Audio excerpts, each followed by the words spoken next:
single day I'm gonna make something great.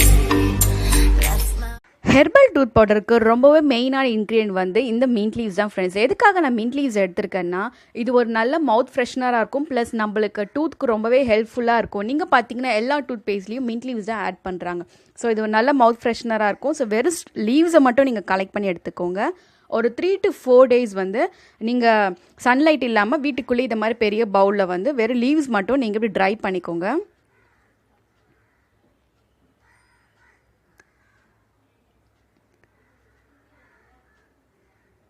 சன்லைட்டில் வைக்கக்கூடாது, வெறும் வீட்டுக்குள்ளேயே நீங்கள் இதை மாதிரி வச்சு ஃபேன் காற்றுல வந்து ட்ரை பண்ணி எடுத்துக்கோங்க. ஸோ நான் வந்து ஒரு 4 days வச்சு ட்ரை பண்ணி எடுத்துகிட்டு நல்லா பேப்பர் மாதிரி ஆகிடுச்சு, கலர் ஃபுல்லாகவே சேஞ்ச் ஆகிடுச்சு. ஸோ இப்போ வந்து நம்ம ஹெர்பல் டூத் பவுடர் செய்ய ப்ராசஸ்க்கு போகலாம். ஃபர்ஸ்ட்டு வந்து நான் ஜீரகம் எடுத்திருக்கேன். நம்ம ஜீரகம் வந்து எல்லாத்துக்குமே ரொம்ப ரொம்ப ரொம்ப நல்லது. இது வந்து நம்ம டூத் பவுடரில் ஆட் பண்ணுறதுனால இதோட பெனிஃபிட்ஸும் நிறையவே ஹையாக இருக்கும். வந்து அதுக்கப்புறம் நான் பட்டை எடுத்து வச்சுருக்கேன். மிளகு, அதாவது இது மாதிரி நம்ம திங்ஸ்லாம் வந்து நேச்சுரலாக யூஸ் பண்ணுறதுனால நம்மளோட கேவிட்டிஸ் வந்து ரொம்பவே ஸ்ட்ராங்காக இருக்கும், அந்த கம்ஸும் வந்து ரொம்ப ஸ்ட்ராங்காக இருக்கும், எந்த ஒரு பாக்டீரியாலும் ஆகாது. அதுக்கப்புறம் ஓமம் எடுத்து வச்சுருக்கேன். ஓமம் வந்து இது ஒரு நேச்சுரல் ஃப்ரெஷ்னர் தான் நம்ம மவுத்துக்கு. ஸோ இதுவும் நம்ம டூத் பவுடரில் ஆட் பண்ணிக்கலாம். எல்லாமே நான் ஒரு ஸ்பூன் எடுத்து வச்சுருக்கேன் ஃப்ரெண்ட்ஸ்.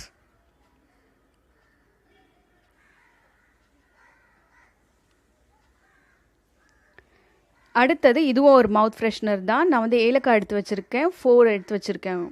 நீங்கள் 5, 6 கூட அப்படியே எடுத்துக்கலாம். அதுக்கப்புறம் இந்த லவங்கம் எடுத்து வச்சுருக்கேன். அது ரொம்ப ரொம்ப ரொம்ப இம்பார்ட்டன்ட். எல்லாருக்கும் தெரியும், நம்மளுக்கு பல்வலி வந்தால் இந்த லவங்கம் யூஸ் பண்ணால் வந்து பல்வலி வந்து சரியாகும்னு. அதுக்கப்புறம் நான் கொஞ்சம் சுக்கு எடுத்து வச்சுருக்கேன், ட்ரை, அதாவது ஜிஞ்சர் ட்ரை ஆனதான் சுக்குன்னு சொல்லுவாங்க. ஸோ அது ஒரு 1 ஸ்பூன் எடுத்து வச்சுருக்கேன். இது எல்லாமே சேர்த்து நம்ம டூத் பவுடர் ரெடி பண்ணுறதுனால ரொம்பவே ஹெர்பலாக இருக்கும். அதுக்கப்புறம் தாண்டிக்காய் நான் எடுத்து வச்சுருக்கேன். இதோட சீட்ஸ்லாம் ஃபஸ்ட்டு நம்ம எடுத்துக்கணும் ஃப்ரெண்ட்ஸ். இதுவும் நம்ம டீத்துக்கு ரொம்பவே ஹெல்ப்ஃபுல்லாக இருக்கும். நீங்களும் வந்து எந்த ஹெர்பல் பவுடர் பார்த்தீங்கனாலே நான் சொன்ன எல்லா இன்க்ரீடியன்ஸும் அதுலேயும் இருக்கும். நான் சீட்ஸ்லாம் எடுத்துட்டேன் இப்போது. இதை வந்து நம்ம மிக்சியில் வந்து கிரைண்ட் பண்ண முடியாது. ஸோ இதை மாதிரி நான் தனியாக வந்து கிரைண்ட் பண்ணி பவுட்ரு பண்ணி எடுத்து வச்சுருக்கேன். அடுத்தது நம்ம ட்ரை பண்ண மின்ட் லீவ்ஸும் எடுத்துக்கோங்க. ஹெர்பல் டூத் பவுடருக்கு 1, 2 இல்லைங்க, எவ்வளோ இன்க்ரீடியன்ஸ் வந்து நம்ம ஆட் பண்ணுறோம். பேஸ்ட் வந்து நம்ம யூஸ் பண்ணுறதுனால அது அதில் ஒரு கெமிக்கல்ஸ் நிறைய இருக்கிறதுனால தான் நம்மளுக்கு நிறைய ஓரல் ப்ராப்ளம்ஸ்லாம் வருது. ஸோ இதை மாதிரி நீங்களும் ட்ரை பண்ணி பாருங்கள். ஃபர்ஸ்ட் டைம் நீங்கள் இதை யூஸ் பண்ணுறதுனால உங்களுக்கு பிடிக்காமல் கூட போகலாம். டே பை டே இதை யூஸ் பண்ணிகிட்டே வாங்க. கண்டிப்பாக உங்களுக்கு ஓரல் சம்மந்தமான எந்த ப்ராப்ளம்ஸும் இருக்காது. கேவிட்டிஸ் அண்ட் கம்ஸ் எல்லாமே வந்து ஸ்ட்ராங்கன் ஆகும். ஸோ நீங்கள் மார்னிங் பேஸ்ட் யூஸ் பண்ணாலும் பரவாயில்ல, நைட்டில் இதை வச்சு நீங்கள் ப்ரஷ் பண்ணி பாருங்கள்.